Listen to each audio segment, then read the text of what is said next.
Hello, my name is Laura Hess, and today I'm going to be talking to you about ability grouping. Ability grouping is the idea that we separate students into different groups or different classrooms based on their academic ability levels. So this could be either structured or it could be flexible, in which students are placed within a mixed ability classroom in ability-based work groups, or they're placed in a classroom with only a single ability level, which would be the more structured form of ability grouping. This is a very controversial topic in both communities and also in research. Research has been unable to reach a consensus about whether or not ability grouping is beneficial for student learning and achievement. Ability self-concept is the idea that students view themselves based on how they view other students. So they will generally look at students they view as slightly higher than them, and then they will place themselves in a category based on their view of those other students. Now, ability self-concept, when ability grouping is used, actually increases in lower level students.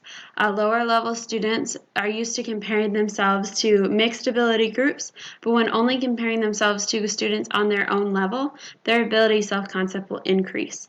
Higher level students experience the opposite effect. They're used to being the cream of the crop, the very top of their classes, but now when they're comparing themselves to other high level students, that is no longer true. This is called the big fish, little pond effect.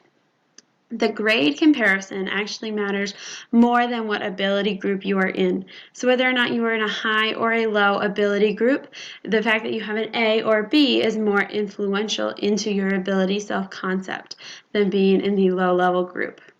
Homogeneous grouping is supported by many teachers and administrators. They view that they're better able to differentiate instruction when students are separated out based on their ability, and then they can provide a better educational experience for all students.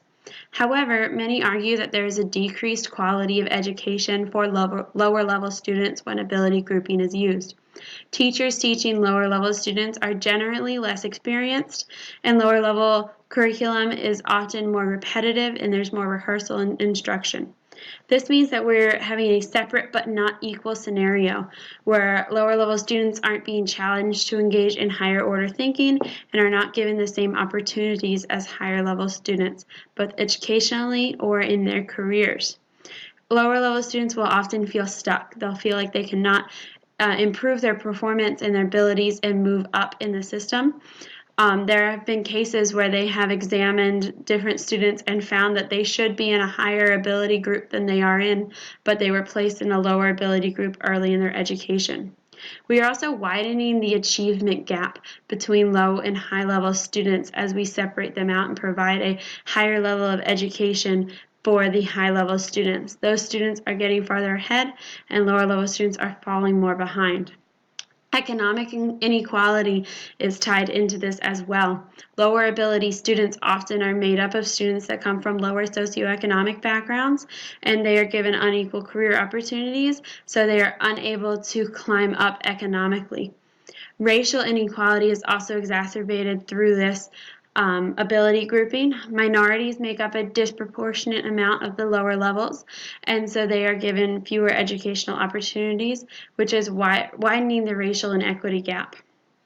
Having mixed ability grouping would benefit all students because they would be exposed to an increase in diversity, which would help as the world becomes a more global community. These students would be exposed to more diverse ideas and backgrounds. However, many parents support grouping. They view that this would be the best outcome for their children, and middle-class parents are often the parents of students in the high ability groups, and high ability students generally do benefit from ability grouping. So in order to advocate for their child's best possible education, they use a lot of financial and political influence to promote ability grouping in school communities. So there's a lot of support backing ability grouping. And there are many challenges facing mixed ability classrooms. So mixed ability classrooms, you're going to need a lot of time and a lot of resources. You'll have students working at different paces, which could be very difficult to meet all students where they need to be met. However, using strategies such as co-teaching, where you have multiple teachers in the classroom being able to work with multiple students at a time, or using differentiating instruction techniques, a mixed ability classroom would be able to work. Now, in order to have a successful mixed ability or ability group classroom, you need to have professional development. So increasing professional development focused on reaching students at different levels can increase the education of lower ability students or work towards a goal of a mixed ability classroom. Thank you.